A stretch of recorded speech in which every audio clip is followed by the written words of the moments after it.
अखिलेश यादव जी ने जो कहा, अपना दल उसका स्वागत करता है और हमारी शुभकामनाएं हैं उनको। और ये बात भी कहते हैं कि वो अपनी जो भी उम्मीदें हमसे रखते हैं वो उनकी सारी उम्मीदें हम पूरा करें। आज नीतीश जी के साथ बिहार में जो इंडिया अलायंस ने किया है, आज वही वो राजमाता कृष्णा पटेल जी के साथ उत्तर प्रदेश में करने का प्रयास कर रहे हैं। आप 47 से 111 हुए और 34% वोट प्रतिशत आपको मिला, और वो मिलने के बाद आपको लगने लग गया कि ये 34% वोट परसेंट आपका है, अब आपको किसी की ज़रूरत नहीं। इसीलिए आप भ्रांति में जी रहे हैं और आपको लग रहा है कि कोई भी जाए कोई फ़र्क नहीं पड़ता। समाजवादी पार्टी का एक प्रत्याशी हार गया, लेकिन वो प्रत्याशी आलोक रंजन है, वो हारे हैं, मुझे इस बात का कतई दुख नहीं है। तो मैं कहीं से भी समाजवादी पार्टी की विधायक नहीं हूं, मैं अपना दल गठबंधन की विधायक हूं।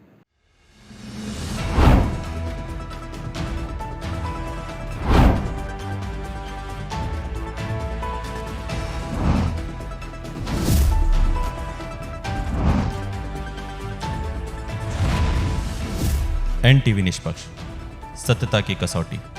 सबसे पहले आप सभी पत्रकार बंधुओं का हार्दिक स्वागत करती हूं, और लगातार आप सभी पत्रकार बंधु मुझे कॉल कर रहे थे, मुझसे बात करने का प्रयास कर रहे थे। मैं किसी कारणवश कल आपसे बात नहीं कर पाई। आज मैं आप सभी के समक्ष हूँ, अपने आप को प्रस्तुत करती हूँ। जब से इंडिया गठबंधन बना है तब से लगातार अपना दल को इंडिया गठबंधन के एक प्रमुख अंग के रूप में न्योता देकर के हमको हर बैठक में बुलाया गया, और उस तारतम्य में जो भी हमारा डिस्कशन हमारे इंडिया अलायंस के पार्टनर समाजवादी पार्टी और इंडियन नेशनल कांग्रेस से हुआ, वही प्रस्तावित जो हमारी सीटें थी उनको हमारी राष्ट्रीय अध्यक्ष ने घोषित किया है।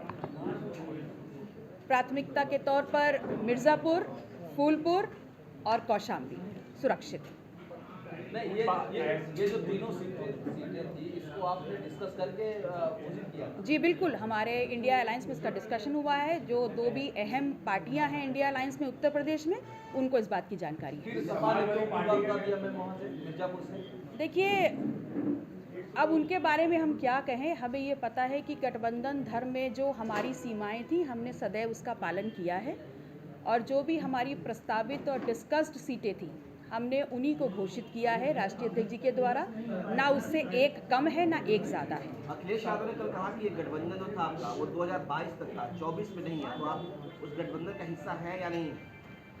देखिए, अखिलेश यादव जी ने जो कहा, अपना दल उसका स्वागत करता है और हमारी शुभकामनाएं हैं उनको। और ये बात भी कहते हैं कि वो अपनी जो भी उम्मीदें हमसे रखते हैं वो उनकी सारी उम्मीदें हम पूरा करेंगे। और रही बात इंडिया अलायंस का हिस्सा होने की, तो जिन्होंने इंडिया अलायंस बनाया है, अब ये उनकी जिम्मेदारी बनती है कि जब उन्होंने हमें इंडिया अलायंस का हिस्सा बनाया, तो आज नीतीश जी के साथ बिहार में जो इंडिया अलायंस ने किया है, आज वही वो राजमाता कृष्णा पटेल जी के साथ उत्तर प्रदेश में करने का प्रयास कर रहे हैं। विधायक लेकर के आप थे 2022 में, ओम प्रकाश राजभर जी साथ आए, संजय चौहान जी साथ आए, केशव देव मौर्य जी साथ आए, जयंत जी साथ आए, राजमाता कृष्णा पटेल अपना दल साथ आया। तब आप 47 से 111 हुए और 34% वोट प्रतिशत आपको मिला, और वो मिलने के बाद आपको लगने लग गया कि ये 34% वोट परसेंट आपका है, अब आपको किसी की ज़रूरत नहीं। इसीलिए आप भ्रांति में जी रहे हैं और आपको लग रहा है कि कोई भी जाए कोई फ़र्क नहीं पड़ता। एक सवाल ये है कि आपको लगता है कि पीडीए अब बिखर रहा है, पिछड़ा पहले अलग हुआ, दलित अलग हुआ, तो आपको लगता है कि अब पीडीए पूरी तरीके से बिखराव की तरफ? पीडीए एक मिशन है, पीडीए एक मिशन है, और वो किसी के जेब का एजेंडा नहीं है। वो एक बड़ा मिशन है, वो एक बड़ा सूत्रधार है इस देश की राजनीति का। और पीडीए ना बिखरा है ना बिखरेगा, पीडीए और मजबूती से आगे चलेगा। बहुजन समाज पार्टी से भी कोई लगता है कोई सहयोग ले सकती है? नहीं, अभी तक तो मुझे ऐसा कुछ नहीं लगता। नहीं, कांग्रेस में मैम आपकी किसी से बात हो रही, शीर्ष नेताओं में, प्रियंका से, राहुल से, किससे बात हो रही है? नहीं, देखिए, उनके ऊपर छोड़ दिया है तो कुछ बात तो हुई होगी ना? देखिए, इंडिया अलायंस में शुरू से ही हम उनके राष्ट्रीय अध्यक्ष माननीय खड़गे जी के निमंत्रण पर, उनके आह्वान पर इन मीटिंग्स में हम जाते रहे और हिस्सा बने हैं। तो उनके नेतृत्व पर ही हमने ये डिसीजन छोड़ा है, और उनको ये बताना होगा कि वो हमारे साथ क्या करने वाले हैं। उनको पता भी है नहीं? नहीं, आपको पता चल गया, उनको भी पता नहीं है। हम लोगों को काम पता करना कि कहाँ क्या चल रहा है, वो उनकी नैतिक जिम्मेदारी नहीं है कि उनको पता करना चाहिए कि उत्तर प्रदेश में उनका बनाया हुआ इंडिया अलायंस किधर जा रहा है। अच्छा पल्लवी जी, एक सवाल ये है कि आप पिछले कुछ वक्त में जब भी आपसे इंटरव्यू हुए आपने अक्सर ये कहा कि सीटों के लिए हम लोग काम नहीं कर रहे हैं, हमारा मकसद है विचारधारा की जो हमारी लड़ाई है उसको आगे बढ़ाना। लेकिन ये जो आपका जो टूट हो रही है ये 3 प्रत्याशी उतारने के बाद हो रही है, लग नहीं रहा कि अखिलेश नहीं बल्कि आपकी तरफ से गठबंधन में दरार है? नहीं, देखिए, अगर हम गठबंधन में हैं, उत्तर प्रदेश में इंडिया अलायंस में 3 प्रमुखता से पार्टी हैं, कांग्रेस, समाजवादी पार्टी, अपना दल। जब कांग्रेस की सीट निर्धारित हो गई, समाजवादी पार्टी की निर्धारित हो गई, तो आप हमें भी बता दीजिए। हमने आपसे इन बातों का डिस्कशन किया दोनों पार्टीज़ के साथ। अगर आपको लगता है कि हमारी काबिलियत एक की भी नहीं है तो आप हमको स्पष्ट कर देते। तब आप मुतमईन रहेंगी? अगर कोई भी सीट नहीं मिलती है तब आप साथ में रहेंगी? देखिए, मैं पुनः अपनी उसी बात को कहूँगी कि सीटों गठबंधन में आने के लिए, गठबंधन धर्म निभाने के लिए और अपने जो आपका सूत्र है पीडीए को आगे पहुंचाने के लिए अगर थोड़ी ऊपर नीच करनी पड़ती है तो वो हर पार्टी का सामंजस्य बैठाने का काम होता है, उनकी जिम्मेदारी होती है। अगर हम सिर्फ 2 ही करना चाहते तो हम 3 डिक्लेयर क्यों करते? अपना दल का जनाधार बहुत बड़ा है, मैं और सीटें भी कर सकती थी, हमारा राष्ट्रीय नेतृत्व और सीटें भी कर सकता था। तो अभी आपके सामने कहा कि वार्ता के लिए हम हमेशा ओपन हैं और हमने अपनी बात शुरू करते वक्त भी कहा कि ये 3 सीटें हमने वही डिक्लेयर की हैं जो वार्ता के बाद हमारे सामने थी। क्या ऐसा नहीं लगता कि अनुप्रिया पटेल के साथ अगर आप मिलकर सोनेलाल जी का मिशन पूरा हो? देखिए, डॉक्टर सोनेलाल पटेल जी का मिशन इस बात का है कि इस देश में सामाजिक न्याय की स्थापना हो। अनुप्रिया जी अपना रास्ता चुन चुकी हैं और हमारे ऊपर जो जिम्मेदारी है हम उस मिशन को लेके चल रहे हैं। ये नेतृत्व किस तरफ जाना है और किससे मिलना है, किसके साथ चलना है, ये नेतृत्व डिसाइड करता है। मैम, क्या भारतीय जनता पार्टी अगर आपको ऑफर करेगी तो आप विचार करेंगी उस पर? ये नेतृत्व पूरी तरह से डिसाइड करेगा, जैसे नेतृत्व ने ये डिसाइड करा था कि हमें पूरी ताकत के साथ एनडीए के सामने खड़े होकर के पीडीए की लड़ाई लड़नी है। आगे भी क्या करना है ये नेतृत्व ही डिसाइड करेगा। कहा जा रहा है कि जब से आपने कांग्रेस के साथ में सीधा संपर्क कर लिया ये चीज रास नहीं है। आप राहुल गांधी के साथ बैठी थी उनकी यात्रा में, आपने उनसे संवाद भी किया। अखिलेश यादव स्टेक होल्डर है, आपने उनसे बातचीत की, उनके द्वारा जाना ठीक नहीं समझा? देखिए, इंडिया अलायंस का नेतृत्व अगर कांग्रेस कर रही है तो एक अहम अंग की तरह, जैसे उन्होंने समाजवादी पार्टी को इनवाइट किया, उनके राष्ट्रीय अध्यक्ष ने हमारे राष्ट्रीय अध्यक्ष को इनवाइट किया, तो इसमें सीधे संवाद, डायरेक्ट संवाद और पीछे से संवाद जैसी कौन सी बात है? जो आपने प्रत्याशियों का विरोध ये कहते हुए किया था कि पीडीए नहीं है। देखिए, अब इस बात की नींव कहाँ से पड़ी ये तो मैं नहीं कह सकती, लेकिन मैं इतना कह सकती हूँ कि पीडीए जो हम समझते हैं पिछड़ा, दलित, अल्पसंख्यक, मैंने आप लोगों से पहले भी रूबरू होकर बोला कि मैं इस संघर्ष के लिए प्रतिबद्ध हूँ और उस संघर्ष की ही बात कही। हाँ, मुझे इस बात का दुख ज़रूर है, मुझे इस बात का क्षोभ ज़रूर है कि समाजवादी पार्टी का एक प्रत्याशी हार गया, लेकिन वो प्रत्याशी आलोक रंजन है, वो हारे हैं, मुझे इस बात का कतई दुख नहीं है, क्योंकि ये वो व्यक्ति हैं जिन्होंने पिछड़ों के हक और अधिकारों को ख़त्म कर दिया था। जब त्रिस्तरीय आरक्षण लागू होना था उस वक्त उन्होंने उसको बैकफुट पे ला दिया था। मैडम, आप विधायक हैं, आप समाजवादी पार्टी के विधायक हैं और समाजवादी पार्टी आपसे गठबंधन तोड़ रही है, तो फिर इस गठबंधन कोई मतलब नहीं है, आप गठबंधन में नहीं है फिर तो? देखिए, पहले तो मैं एक बात स्पष्ट कर दूं कि मैं अपना दल गठबंधन की विधायक हूँ और समाजवादी पार्टी के सिंबल पे मैं लड़ी थी। इस बात की जवाबदेही, इस बात का जो पूरा भी प्रमाण है, जो बात है, स्पष्टता से चुनावी रैली में माननीय अखिलेश यादव जी ने सुराथू की सरजमी पे कह दिया था, वो रिकॉर्ड्स आप लोग के पास भी होंगे।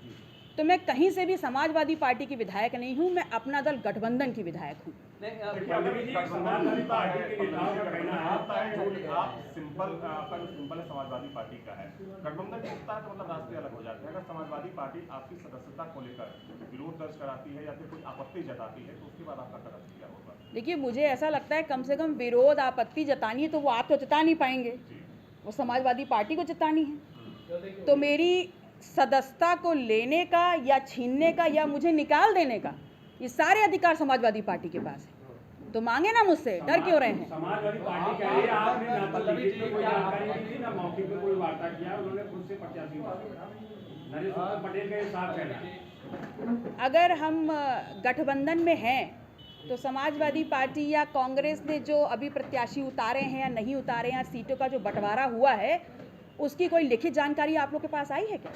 हमको जो बताया तो जब उनके लिए वो नियम लागू नहीं है तो इस इंडिया अलायंस के एक गठबंधन साथी होने के साथ वो नियम हम पे कैसे लागू हो जाता है? पल्लवी जी, अभी क्या है, स्वामी प्रसाद मौर्य ने ये सपा के साथ थे, उन्होंने एमएलसी बनाया, लेकिन जब वो सपा से अलग हुए या अपनी पार्टी की बात की है तो उन्होंने एमएलसी से इस्तीफा दे दिया नैतिकता के वास्ते। आप समाजवादी पार्टी के सिंबल पे विधायक हैं, क्या करेंगे? क्योंकि गठबंधन अखिलेश ने सीधा बोल दिया कल, उसमें अब कोई नहीं है, आप इस्तीफा तो आप इस्तीफे की मांग क्यों कर रहे हैं? ये अधिकार आपके पास थोड़ी ना है। मैंने तो कहा अभी मुझसे इस्तीफा मांगने की और मुझे पार्टी से निकालने के दोनों अधिकार समाजवादी पार्टी के पास है, मांग लेना। वो नहीं मानते हैं तो आप क्या करेंगे? आप क्या? मैं तो खड़ी हूँ हर चुनौती के लिए। जी। 3 सीटें मांग रही हैं, क्या अपने आप को ओवररेट नहीं कर रही हैं? आपकी जो सिस्टर है वो बहुत पुरानी पार्टी है, तो कोई नहीं, आप अपनी पार्टी को ओवररेट नहीं कर रही हैं। देखिए, एनडीए अपने घटक दलों के साथ क्या करता है ये उनकी जिम्मेदारी है, उनका निर्णय है। मैं जिस अलायंस में हूँ, मैंने अपनी जो 3 सीटों की घोषणा राष्ट्रीय अध्यक्ष जी ने की है वो समाजवादी पार्टी और इंडियन नेशनल कांग्रेस जो इंडिया अलायंस के बड़े घटक दल हैं उत्तर प्रदेश में, उनसे डिस्कशन के बाद की है। अगर हम अपने आप को ओवर रेट करते तो उत्तर प्रदेश में अपना दल का जनाधार मात्र 3 सीटों तक नहीं है, हम उससे ऊपर भी कर सकते थे, लेकिन हमने गठबंधन धर्म का पालन किया है। अगर आपकी बातें नहीं मानी गई, इंडिया अलायंस नहीं हुआ, तो क्या तीनों प्रत्याशी आप उतारेंगे लोकसभा चुनाव में? देखिए, ये बात तो पहले भी हमने कहा है कि हमारे गठबंधन के बड़े भाई समाजवादी पार्टी रहे हैं और इंडियन नेशनल कांग्रेस जिन्होंने हमको इसमें शामिल किया। अभी भी हम निर्णय उन पे छोड़ते हैं, वो डिसाइड करें कि वो कृष्णा पटेल जी अपना दल के साथ क्या करना चाहते हैं। अरे बातचीत के रास्ते क्यों नहीं खुले हैं? आप सबके साथ खुले हैं, उनके साथ भी खुले हैं, जब बुलाएंगे हम बातचीत के लिए हाजिर हैं। कहा जाए कि प्रेशर टैक्टिक्स है आपका, ये आपने कैंडिडेट उतार के प्रेशर बनाने की कोशिश की अखिलेश यादव पर, उनके लोग ये बातें कह रहे हैं। देखिए, प्रेशर की राजनीति जो है ना, पल्लवी पटेल अपना दल नहीं करता। हम लोग तथ्य की राजनीति करते हैं और हम लोग जो बिना किसी लगाम के चलने वाली भीड़ है, जो बिकाऊ भीड़ है, उसका नेतृत्व नहीं करते। संगठित समर्पित कार्यकर्ताओं का नेतृत्व करते हैं। पीडीए के प्रति हमारी प्रतिबद्धता है, तो हमारा एक एक कदम बहुत सोचा समझा होता है और गहराई के साथ हम निर्णय लेते हैं। एक सवाल, आपका गठबंधन टूटता है, एनडीए की तरफ से आपको ऑफर मिलता है, तो क्या करेंगे? देखिए, हम राजनीतिक पार्टी हैं और राजनीतिक पार्टी होने के नाते हम राजनीति तो अभी भी कर रहे थे, कल भी करेंगे, परसों भी करेंगे। हालांकि एनडीए की तरफ से आज तक कोई प्रस्ताव नहीं है, लेकिन अगर आगे होगा तो इसका निर्णय पार्टी लेगी। देश विदेश की ताज़ा खबर पाने के लिए हमारे चैनल NTV निष्पक्ष को सब्सक्राइब करें व बेल आइकन दबाना ना भूलें।